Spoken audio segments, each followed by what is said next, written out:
Vicent Malloy is 7 years old. He's always polite and does what he's told.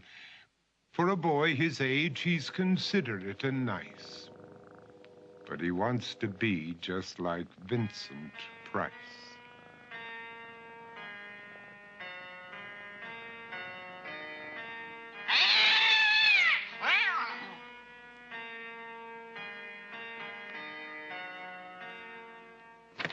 He doesn't mind living with his sister, dog, and cats, though he'd rather share a home with spiders and bats.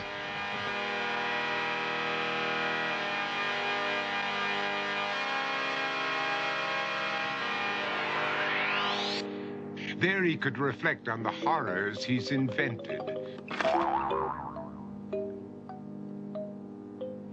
and wander dark hallways alone and tormented.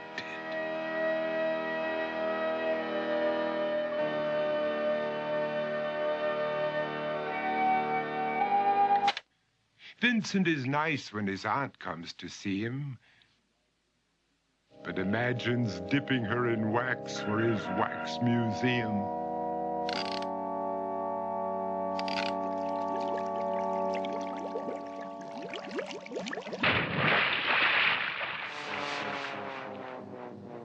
He likes to experiment on his dog, Abercrombie, in the hopes of creating a horrible zombie.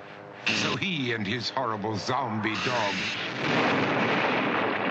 could go searching for victims in the London fog. His thoughts, though, aren't only of ghoulish crime. He likes to paint and read to pass some of the time. While other kids read books like Go, Jane, Go, Vicent's favorite author is Edgar Allan Poe. One night, while reading a gruesome tale, he read a passage that made him turn pale. Such horrible news he could not survive, for his beautiful wife had been buried alive.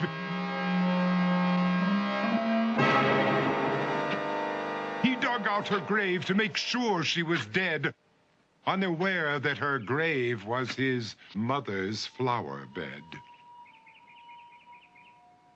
His mother sent Vicent off to his room. He knew he'd been banished to the Tower of Doom, where he was sentenced to spend the rest of his life alone with the portrait of his beautiful wife. While alone and insane, encased in his tomb, Vicent's mother burst suddenly into the room. She said, "If you want to, you can go out and play. It's sunny outside and a beautiful day."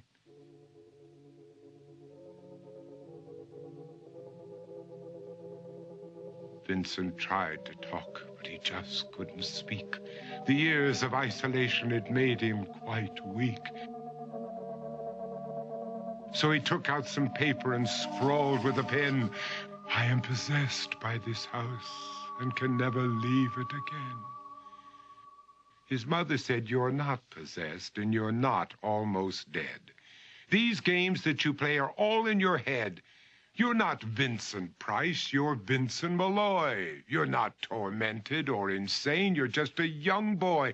You're 7 years old and you are my son. I want you to get outside and have some real fun." Her anger now spent, she walked out through the hall. And while Vicent backed slowly against the wall, the room started to sway, to shiver and creak. His horrid insanity had reached its peak. He saw Abercrombie, his zombie slave, and heard his wife call from beyond the grave. She spoke from her coffin and made ghoulish demands, while through cracking walls reached skeleton hands. Every horror in his life that had crept through his dreams swept his mad laughter to terrified screams. To escape the madness, he reached for the door, but fell limp and lifeless down on the floor. His voice was soft and very slow as he quoted The Raven from Edgar Allan Poe. "And my soul from out that shadow that lies floating on the floor shall be lifted nevermore.